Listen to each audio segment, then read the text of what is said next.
Senhor, encher este lugar. Vem, Senhor, encher este lugar. Irmãos, Deus falou comigo e eu vou passar para vocês o que Deus falou comigo. Amém? Então vamos lá. Gênesis 26, versículo 11 diz assim, ó: havia fome na terra, além da primeira fome que foi nos dias de Abraão. Por isso foi-se Isaque a Abimeleque, rei dos filisteus, em Gerar. Amém? Agora, você vai ler comigo o versículo 12. Semeou Isaque naquela mesma terra e colheu naquele mesmo ano, sem medidas, porque o Senhor o abençoava. Diga assim: nós precisamos da bênção de Deus. Nós precisamos da bênção de Deus. Agora deixa marcadinho aí, abra tua Bíblia em 1 Samuel, capítulo 17.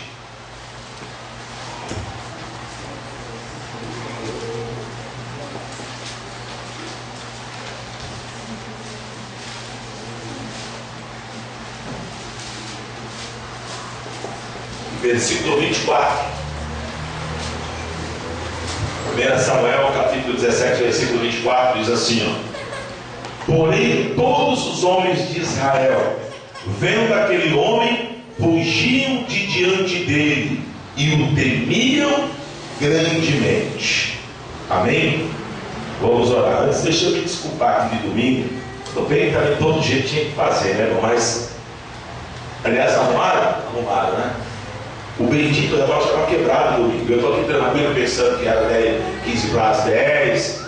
Segundo o povo, falou que era quase 11 horas, irmãos. Eu estou tranquilo, tá? Pô, o relógio tem um relógio ali, para quem não sabe. Então estava quebrado o relógio, irmãos. Que pecado, né? Foi a unção do domingo que parou, né? Mas glória a Deus, vai valer uma festa gostosa, né? Mas não vai se repetir mais não, tá, gente? Porque eu sei que a maioria de vocês acorda cedo para ir trabalhar e não é fácil, né? Aí acorda daquele jeito, né? A cabeça pensa, mas o corpo não reage. Amém? Vamos orar. Pai, fala conosco nessa noite. Que aquilo que o Senhor colocou no meu coração, eu possa compartilhar com a igreja. Que nós sejamos ministrados por essa palavra que traz cura, por essa palavra que traz renovo, por essa palavra que nos traz alento. Por isso, Pai, em nome de Jesus, desejar amar o valente, amar, Senhor, todo sentimento contrário, toda seta contrária do inimigo, nós declaramos por terra, em nome de Jesus. Usa segundo o teu querer, para a glória do teu nome, Senhor. Amém. Pode tomar assento.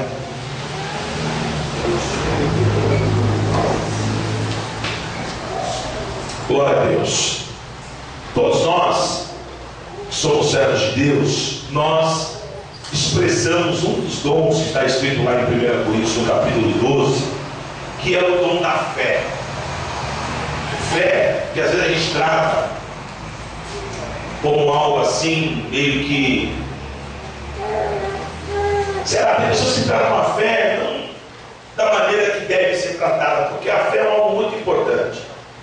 O escritor aos Hebreus escreve em Hebreus 11:6 que sem ela, sem a bendita fé, nós não podemos agradar a Deus. Então a fé é algo que não pode faltar nas nossas vidas. Sem ter medo de errar, creio eu que todos nós que estamos aqui temos um grau de fé. Uns têm mais, outros têm menos, mas todo mundo tem pelo menos um pouco de fé. É bem pouco mesmo. Jesus faz uma analogia. Se a fé quando está vindo um grão de mostarda, e para quem nunca viu um grão de mostarda, ele é bem pequenininho. A gente vai falar para um monte, vai para lá, o monte vai. Então, né? Nossa fé é pequenininha, mas todo mundo tem um pouco de fé. Só que essa fé muitas vezes ela é colocada em xeque quando nós passamos o quê? Luta, adversidade. E uma coisa interessante é que parece que a luta ela persegue o crente. Já reparou isso? Já reparou? Parece que é incrível. O crente ele não consegue ter 2 semanas de paz. Paz que eu digo assim, outro de vento e pouco. Aliás, o crente que é bem sensível à voz do Espírito, quando ele está 2 semanas na bênção, ele já fala assim, opa, está quieto demais. Tem alguma coisa errada. Está muito calmo. Está muito calmo. Tem alguma coisa errada. Por quê? Porque na verdade não é fácil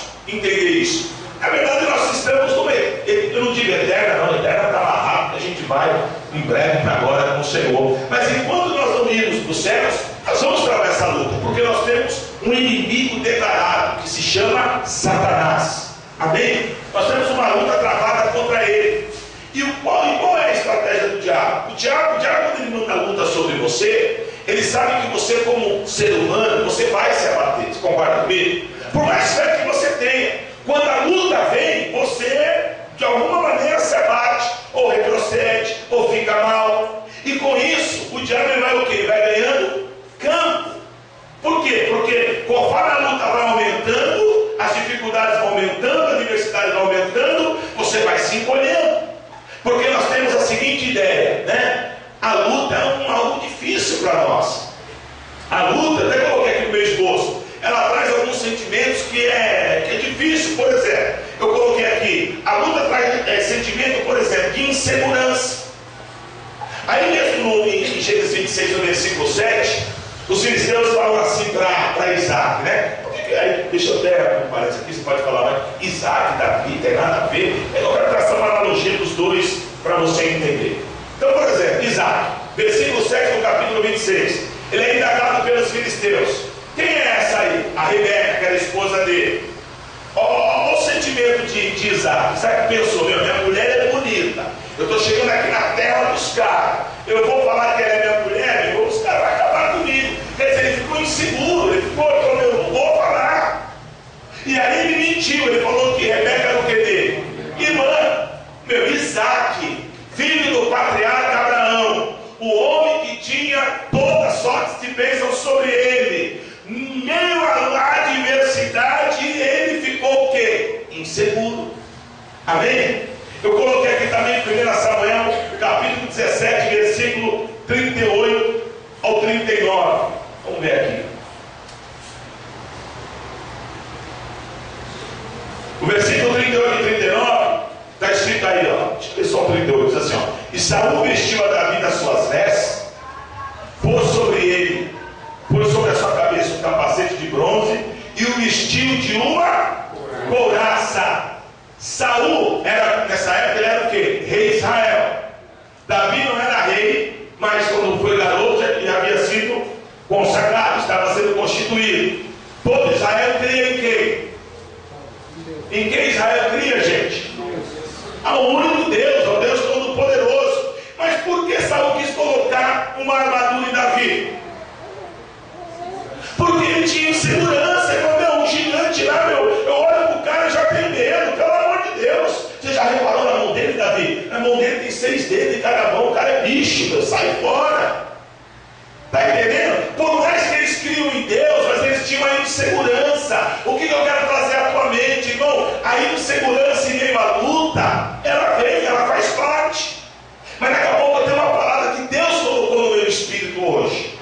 Amém? Mas eu quero falar para você que em meio a essa insegurança, não quer dizer que você não crê em Deus, não quer dizer que Deus não é a tua vida. A insegurança ela faz parte, nós somos humanos. Nós somos de carne e osso, e quando a luta vem, a adversidade vem. Por que eu estou te falando isso? Porque às vezes você olha para você e você fala, nossa, como eu sou medroso, nossa, parece que eu não tenho fé, nossa, para que o Senhor me chamou, Deus? Eu tenho insegurança com tudo. Não é que você tem insegurança com tudo, querido, é que faz parte, a insegurança ela faz parte. Amém? Eu coloquei aqui também outra coisa que às vezes permeia o nosso coração, o medo. No versículo 4 de 1 Samuel 17, do versículo 4 ao versículo 9, narra a história de Golias. Parece que eu vejo escrito na Bíblia, eu vejo Golias. Está escrito aí: saiu do arraial dos filisteus um gigante por nome Golias. E aí vem, né, falando da sua armadura, do seu escudo. Meu Deus do céu, quem que não ia ter medo diante de um camarada desse? Além da altura dele ser uma altura diferenciada, porque os filisteus eram descendentes dos Enaquins, que era um povo primitivo da terra, que eram chamados de gigantes. Os filisteus tinham por característica serem maior de 2 metros. Então, Davi teve que olhar para aquele gigante, não só Davi, Saul e todo Israel, o cara com mais de 2 metros, com toda aquela parafernália, cara feio, né, um cara guerreiro, foi criado para aquilo. É igual você encarar de frente um lutador de MMA, já pensou? O cara foi preparado para aquilo. E aí Davi, todo Israel olhou para aquele cara, quem que não ia ter medo? Fala para mim, por mais fé que o camarada tivesse. Agora, Davi encarou, ele encarou, mas acho que Davi não ficou ali, não, Deus, é o Senhor, porque humanamente era impossível vencer aquele gigante. Deixa eu falar com você o que Deus colocou no meu espírito, querido. Deus falou comigo assim hoje, que a nossa vitória, ela está no momento da nossa adversidade. Amém. O que o Senhor quis, que eu entendi de Deus? Na hora da luta, que é a hora que você fica inseguro, que você fica com medo, que você quer jogar tudo pro alto, é nessa hora que Deus quer mostrar para você que Ele é Deus. É nessa hora que Ele quer que você entenda. Porque, meu irmão, em cada adversidade, em cada luta, que você prova da benevolência de Deus, isso te faz grande, isso te faz crescer. É isso que nos traz experiências com Deus. Porque tem gente que qualquer lutinha ele se amedronta e quer abandonar tudo, porque ele nunca teve uma experiência com Deus. A partir do momento que eu tenho uma experiência com Deus, eu não me limito, irmão, a ficar dando crédito para Satanás. Pelo contrário, quanto mais está doendo, quanto maior parece a luta, mais posicionado eu vou ficar, porque eu sei que Deus me dará a vitória em nome de Jesus Cristo. Amém? E para que realmente eu viva isso, para que eu me torne um vencedor em meio às lutas e meias adversidades, eu tenho que tomar algumas atitudes. A primeira delas é entender que nós, irmão, ninguém mandou você entrar nesse balai de gato, ninguém mandou você querer ser servo de Deus. A partir do momento que você falou, eu te quero, Senhor, é muito bom, a gente vai ter salvação, a gente tem, tem um Deus que peleja a nossa causa, é tudo lindo e maravilhoso, mas a gente tem que andar por fé, e andar por fé não é fácil. Andar por fé me lembra Mateus capítulo 14, a partir do versículo 22, aquela escuridão, está todo mundo ali no mar, os discípulos dentro do mar, daqui a pouco uma imagem, alguém fala, um fantasma, e Jesus falou, não sou eu. Aí Pedro falou, se é o Senhor mesmo, manda-me ter contigo por sobre as águas. Jesus falou, vem. Isso é andar por fé. Aí Pedro, vamos parar aqui a cena, Pedro vai olhar para o chão, ali é água, irmão. Água não é cimento. Concorda comigo? Humanamente, na lógica, água é água. Se eu fizer na água, eu. Mas Pedro saiu andando por fé. E uma coisa, se você ler depois, lá em Mateus 14, versículo 22, você pode notar que ele saiu andando, mas fica claro que o olhar dele está onde? Em Cristo. Porque quando ele tira o olhar de Cristo, a Bíblia diz que ele... Deus quer que você entenda que na hora da tua luta, você não pode olhar para a luta, porque se você olhar para a luta, você tem que olhar para quem? Para Cristo. Eu não sei qual é a tua adversidade, eu não sei qual é a tua luta, se é no casamento, se é financeira, se é um problema de enfermidade, se é profissional. O que eu quero que você entenda é que você não pode ficar olhando para a luta, porque quando você olha para a luta, infelizmente você vai dar crédito para a luta. Pode ver. O meu marido foi embora, eu olho para a situação, aí não vai voltar mais, eu dou crédito, entendeu? Aí estou passando luta financeira, aí parece que o diabo manda um monte de conta na tua cabeça, vai celebrar, Ixi, agora que eu não consigo pagar mesmo. Para de olhar para a luta, começa a olhar para o Senhor, porque Ele é a tua provisão, é Ele que vai trazer o teu marido de volta, é Ele que vai abrir a porta de emprego, é Ele que vai trazer a provisão financeira. Se o Senhor não agir, não adianta. Amém? Hoje a Thalita mandou no meu Facebook, ela sabe que eu gosto desse versículo, é a verdade.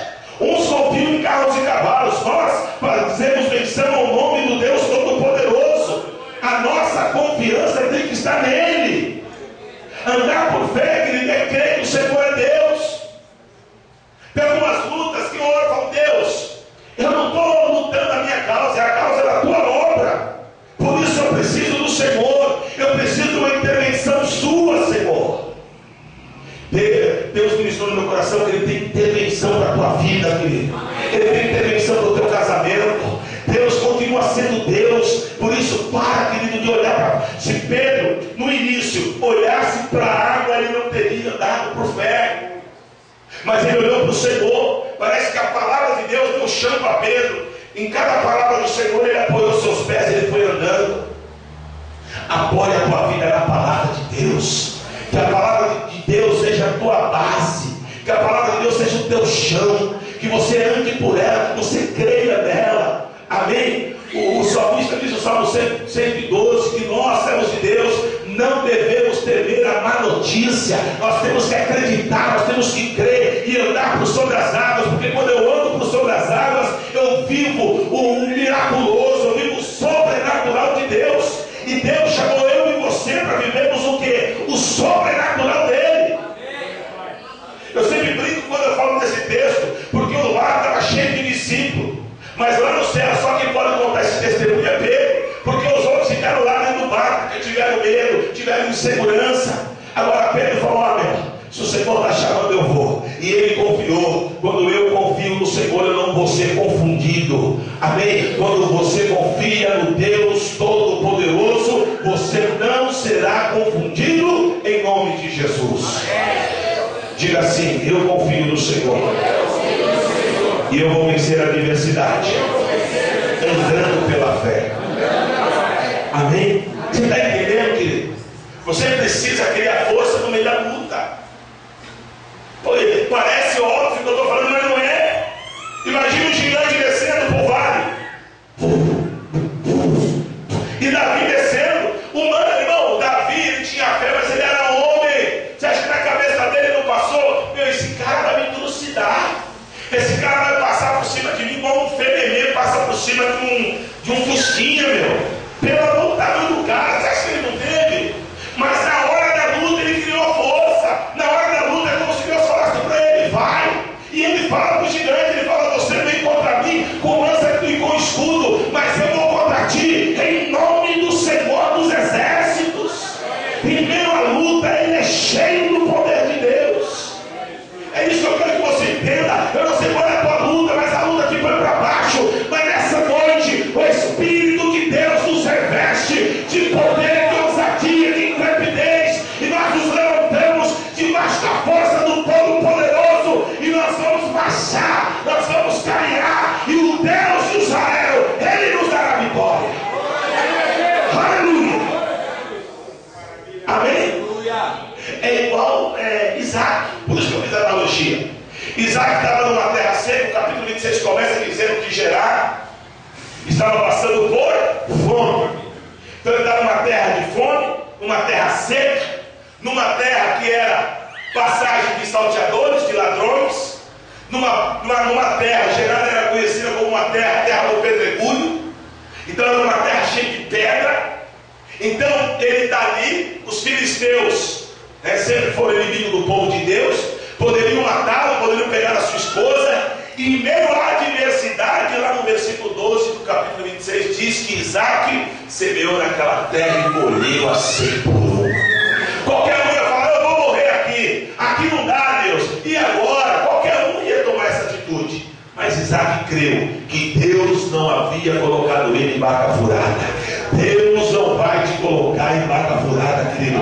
Deus não vai te colocar em projeto falido. Deus só vai te colocar em projeto aonde você tenha a tua vitória, em nome de Jesus. Em meio à luta, a Bíblia diz então que Isaac se levantou. Em meio à luta você vai se levantar essa noite. Em meio à luta o Espírito de Deus vai te fortalecer, e você vai se levantar e vai colher o melhor dessa terra, em nome de Jesus Cristo. Amém? Segundo lugar, eu vou me portar em meio à adversidade. Primeiro, andando pela fé. Segundo lugar, em meio à luta, eu vou ter a convicção que Deus pelejará a minha causa. Amém? Abra a tua Bíblia em 2 Crônicas, no capítulo 32. Deixa eu ver se é isso. 32.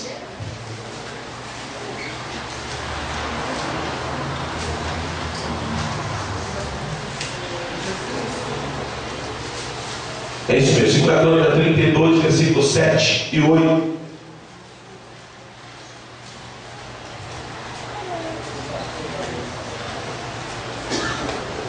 Diz assim, esforçai-vos e tende bom ânimo, não temais, nem vos espanteis por causa do rei da Síria, nem por causa de toda a multidão que está com ele, porque é um maior conosco do que com ele.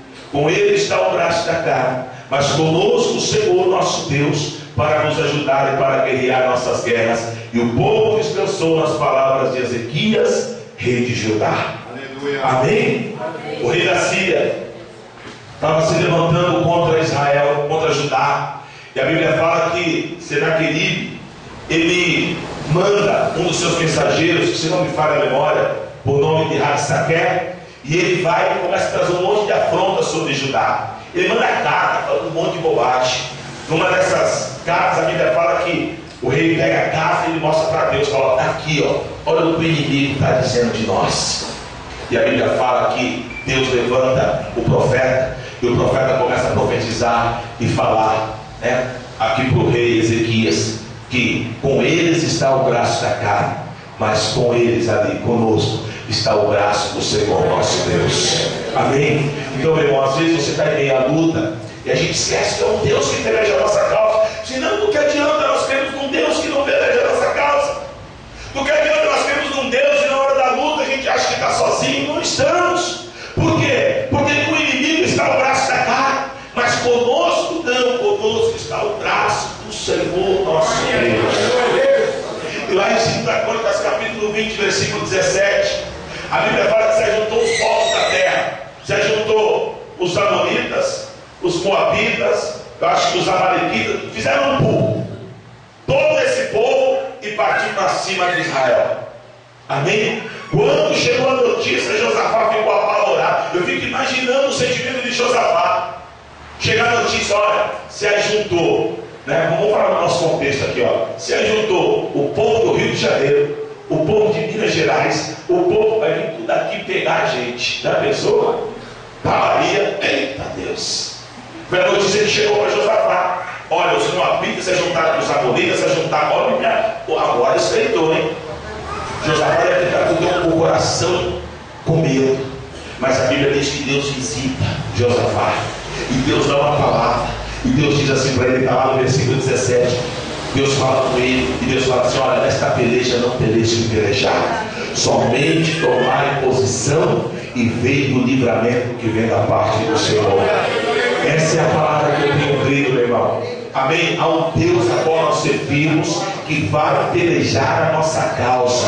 Eu não sei qual é a tua aflição, qual é a tua luta, eu não sei qual é a peleja que você está travando, mas o recado é para você, querido: nesta peleja não tereis que pelejar, somente tomar em posição, somente ore, jejue e busque, porque o Deus de Israel, ele andará com livramento e mudará a tua história em nome de Jesus.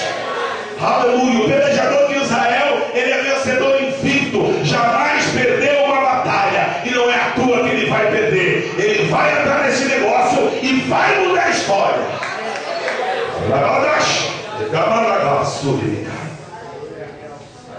Aleluia. Amém? Em nome de Jesus, querido. Na luta a gente, parece que a gente diminui, né? Mas não é para acontecer isso. Na luta nós temos que crescer. Amém?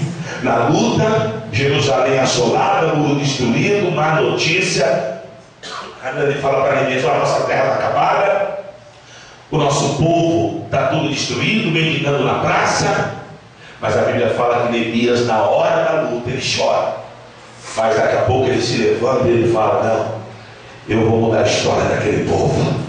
E ele encara tudo que é impossível. Ele vai falar com o rei, ele será, mas ele vai e se posiciona, e Deus dá vitória na hora da luta. Amém? Na hora da luta de Jesus, o sofrimento maior, aonde estavam todos os inimigos, ali estava uma festa no inferno. Acabamos com o rei dos reis, acabamos com o tal do Messias. Está todo mundo pensando que era o fim. Naquele momento de luta, de adversidade, estava começando a minha e a tua vitória.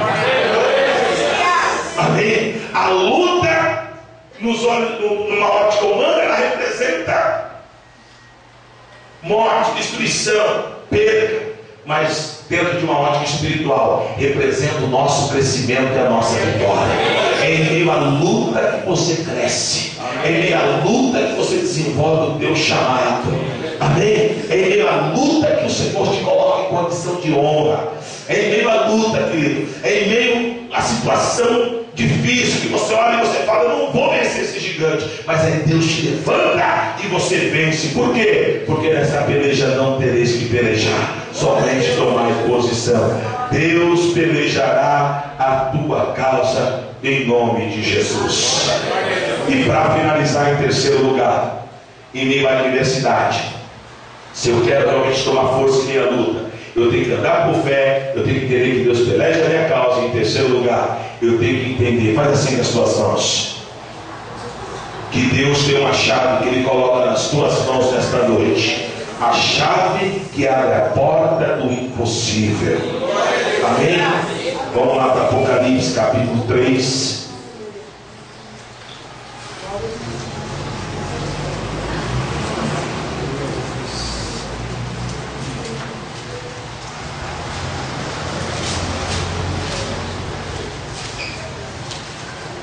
Apocalipse capítulo 3, versículo 8. A igreja que anda na palavra, ela tem essa promessa de Deus sobre ela. Isso é tão sério. Olha o que Deus diz aqui. Porque, olha para mim, só um minutinho, só para você entender, não você vai ficar fora do contexto. Na ilha de Patmos, quando João tem a revelação lá no Apocalipse do Senhor, a Bíblia fala que eles têm 7 cartas, que são direcionadas a 7 pastores diferentes, e igrejas em cidades diferentes.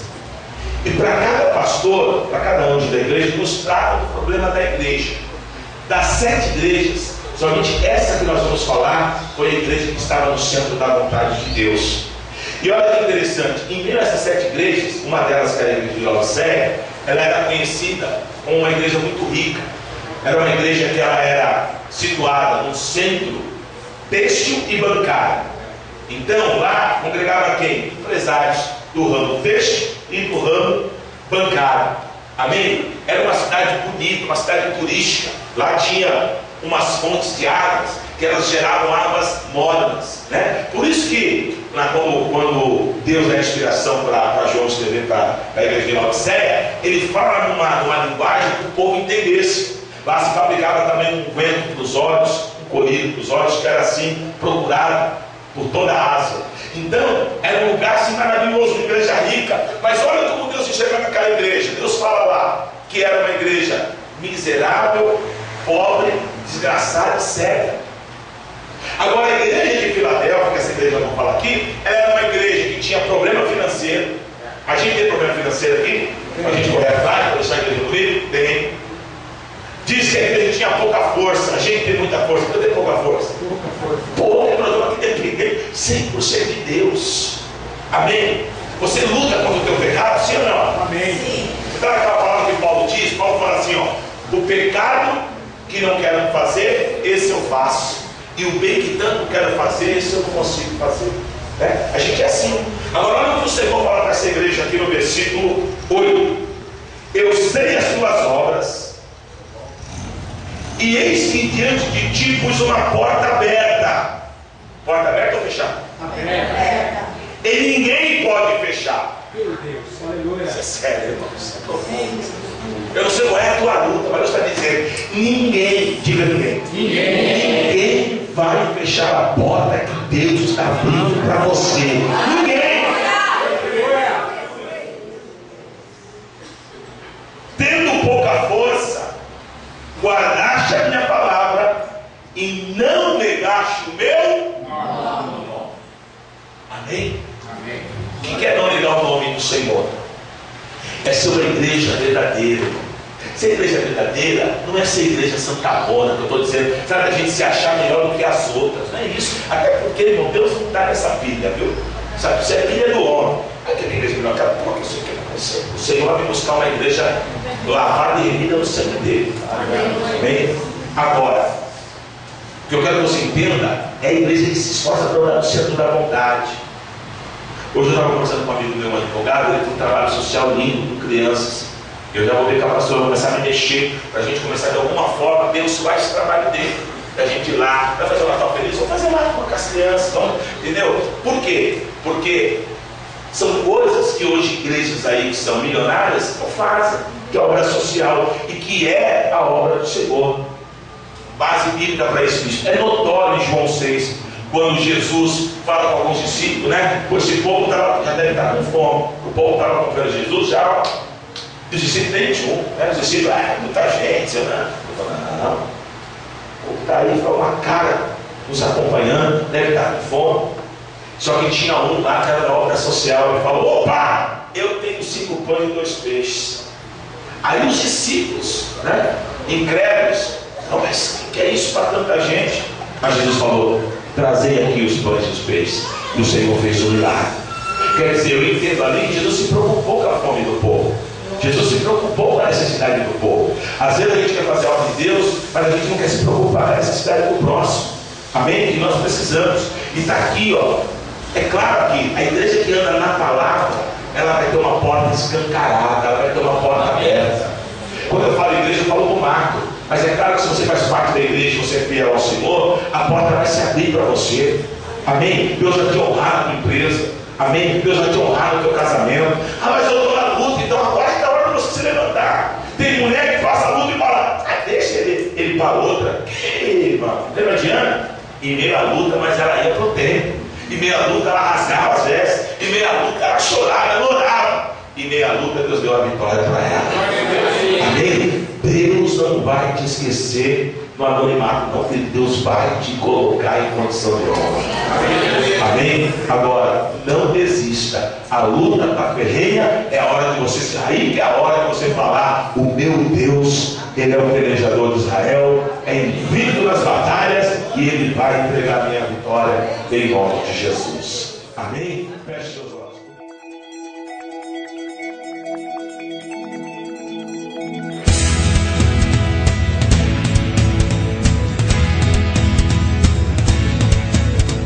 Vem, Senhor, encher este lugar.